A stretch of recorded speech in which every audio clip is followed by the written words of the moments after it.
جس طرح ڈھال آپ کر دیتے ہیں جنگ میں برستے ہوئے تیروں کے سامنے، تو وہ تیر ڈھال سے ٹکرا کے گر جاتے ہیں اور آپ کو نقصان نہیں پہنچتا، تو روزہ بھی آتش دوزخ سے ڈھال ہے، جہنم کی آگ سے بچانے والا ہے۔ روزے دار کو اللہ کی خاص رحمت نصیب ہوتی۔ ایک حدیث میں آتا ہے کہ روزے دار کو 2 خوشیاں نصیب ہوتی ہیں۔ ایک خوشی اسے تب ملتی ہے جب وہ روزہ کھولتا ہے، جب سارے دن کی بھوک اور پیاس کاٹنے کے بعد شام کے لمحے ہوتے ہیں اور پھر روزہ منزل تک پہنچتا ہے، تو کس مسرت اور خوشی اور سرشاری کے عالم میں روزہ دار ہوتا ہے کہ شکر ہے کہ اتنی لمبی اور اتنی سخت گرمی کے ماحول کی شدت کے باوجود اللہ تعالیٰ نے مجھے روح منزل کیا، تو اس وقت ایک احساس اس کے ساتھ جڑا ہوتا ہے، اور پھر جب وہ ٹھنڈا اور میٹھا مشروب اپنے کام و دہن میں ٹپکاتا ہے اور وہ ٹھنڈا میٹھا مشروب اس کی رگوں کو تر کرتے ہوئے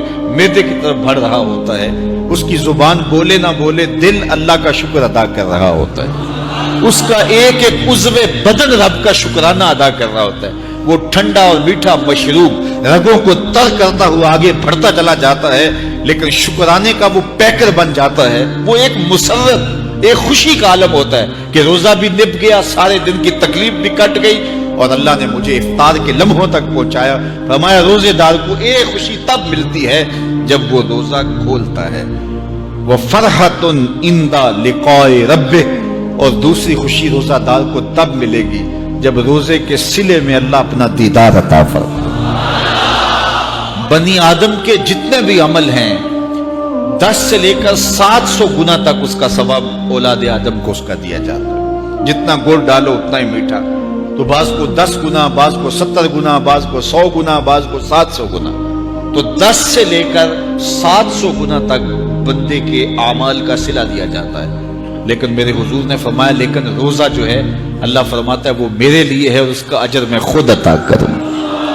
جب وہ خود عطا کرے گا تو کتنا عطا کرے گا؟ سخی اتنا بڑا ہو تو پھر کیا عطا کرے گا؟ بلکہ بعض نے اس کو عجزی بہی کی بجائے عجزہ پڑھا ہے بصیغہ مجہول، کہ روزہ میرے لیے ہے اور اس کی جزا میں خود ہوں۔ باقی اعمال کی جزا جنت ہے، جنت کی نعمتیں ہیں اور بہت کچھ ہے، لیکن روزے کی جزا میں خود ہوں۔ اور جس کو وہ خود مل گیا پھر جنت میں مل گئی، جنت والا جو مل گیا پھر جنت بھی مل گئی، جنت کی نعمتیں بھی مل گئیں۔ تو روزہ اللہ کی خوشنودی کا ذریعہ ہے، اس کی رضا کا ذریعہ ہے۔ تو خوش نصیب لوگ روزے کی برکتیں حاصل کرتے ہیں۔ اور ایک روایت میں آتا جب رمضان المبارک کا آغاز ہوتا ہے اللہ اہل ایمان کو، اپنے بندوں کو محبت کی نظر سے دیکھتا ہے، اور اللہ جس کو محبت کی نظر سے دیکھ لے پھر اسے کبھی عذاب نہیں دے گا۔ اللہ اکبر۔ تو یہ روزہ دار کے لیے اللہ کی کرم نوازیاں ہیں، اللہ کی رحمتوں کے اجالے ہیں جو اس کے اوپر برستے ہیں۔ تو میں اور آپ اس ماہ انور کو، اس ماہ نور کو اس طرح سے گزاریں کہ ہمارے اندر کے پاپ دھل جائیں، ہماری غلاظتیں گناہوں کی مٹ جائیں، ہمارا سینہ صاف ہو جائے، ہم اہل ایمان کے لیے کشادہ دل ہو جائیں، ہمیں جو ہے وہ جھوٹ سے، تکبر سے، بخل سے، ریا سے اور دیگر امور بد سے اجتناب کرنے کی عادت پڑ جائے۔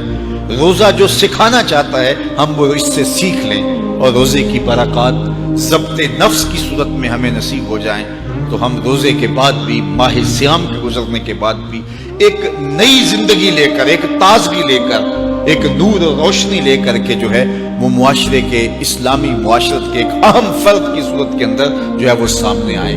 تو اللہ اس ماہ صیام کی برکتیں ہمیں نصیب فرمائے۔ ہر سال مہینہ آتا ہے، گزر جاتا ہے، ہم پورا مہینہ بھوک کاٹتے ہیں اور پھر وہاں کے وہاں ہی کھڑے رہتے ہیں، تو پھر ہمیں سوچنا چاہیے، لیکن اگر تبدیلی آتی ہے تو پھر شکریہ ادا کرنا چاہیے۔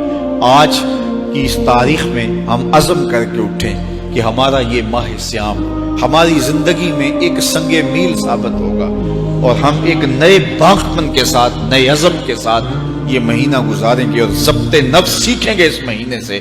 دین کی بات پھیلانا صدقہ جاریہ ہے، ثواب کی نیت سے ویڈیو کو شیئر ضرور کیجیے۔ جزاک اللہ۔